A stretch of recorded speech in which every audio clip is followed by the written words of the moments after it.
കാട്ടാനപ്പേടയിൽ പരീക്ഷ എഴുതേണ്ട ഗതികേടിലാണ് മൂന്നാർ ഗൂഡാർവിള സ്കൂൾ സർക്കാർ ഹൈസ്കൂളിലെ വിദ്യാർത്ഥികൾ. കാട്ടുകൊമ്പനായ പടയപ്പ അടക്കമുള്ള കാട്ടാനക്കൂട്ടം കഴിഞ്ഞ കുറച്ച് ദിവസങ്ങളായി ഈ സ്കൂൾ സ്ഥിതി ചെയ്യുന്ന പ്രദേശത്ത് തമ്പടിച്ചിട്ടുള്ളതാണ് കുട്ടികളെ ആശങ്കയ്ക്കിടയാക്കുന്നത്.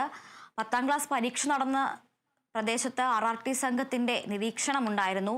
ഈ ആനകളെ വനത്തിലേക്ക് തുരത്തണം എന്നാണ് വിദ്യാർത്ഥികളുടെയും നാട്ടുകാരുടെയും എല്ലാം ആവശ്യം.